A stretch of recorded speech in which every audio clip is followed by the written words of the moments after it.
ഒരാൾക്ക് എത്ര ഭൂമി വേണം? രാജാവ് സൗജന്യമായി ഭൂമി വിതരണം ചെയ്യുന്ന വാർത്ത നാട്ടിലൊക്കെ വിളംബരം ചെയ്തു. തികച്ചും സൗജന്യമായി വസ്തു സ്വന്തമാക്കാൻ ചെറിയ ഒരു നിബന്ധന പാലിച്ചാൽ മതി.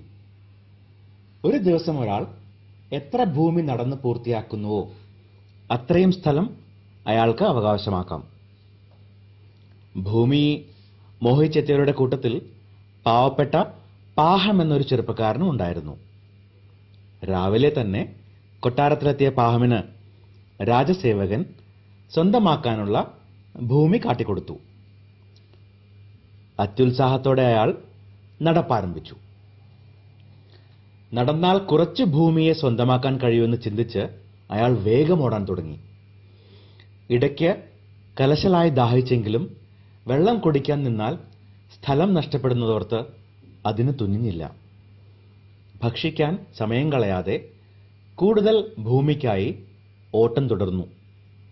ഇടയ്ക്ക് കുഴഞ്ഞു വീണെങ്കിലും ഇഴഞ്ഞും വലിഞ്ഞുമൊക്കെ പാഹം ഭൂമി കൈവശമാക്കൽ അനസ്യൂതം തുടർന്നു. ഒടുവിൽ സന്ധ്യയായപ്പോൾ രാജാവ് പാഹമിനെ അനുഗമിച്ച രാജസേവകനോട് പാഹം എത്ര ഭൂമി സ്വന്തമാക്കിയെന്ന് ചോദിച്ചു. 6 അടി മണ്ണ്, സേവകൻ ഉത്തരം പറഞ്ഞു. യഥാർത്ഥത്തിൽ പാഹമിന് എന്താണ് സംഭവിച്ചത്?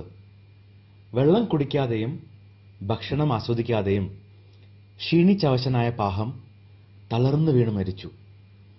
6 അടി മണ്ണിൽ കുഴിച്ച കുഴിയിൽ അയാളെ അടക്കം ചെയ്തു. ഈ കഥയ്ക്ക് നാമുമായി എന്തെങ്കിലും ബന്ധമുണ്ടോ? മനസ്സിരുത്തി ചിന്തിച്ചാൽ നാമും ഈ പാഹമിനെ പോലെ തന്നെയല്ലേ? വെട്ടിപ്പിടിക്കാനും സ്വന്തമാക്കാനുമുള്ള പരക്കം പാച്ചിലല്ലേ നാം ഓരോരുത്തരും? ശരിക്കൊന്ന് വിശ്രമിക്കാനാവാതെ, നന്നായി ഒന്ന് ഉറങ്ങാൻ കഴിയാതെ, കുടുംബത്തോടൊപ്പം അല്പം സമയം ചെലവഴിക്കാനാകാതെ, മക്കളുടെ കളികളും കുസൃതികളും ആസ്വദിക്കാൻ സാധിക്കാതെ എവിടേക്കാണ് ഈ ദ്രുതഗമനം?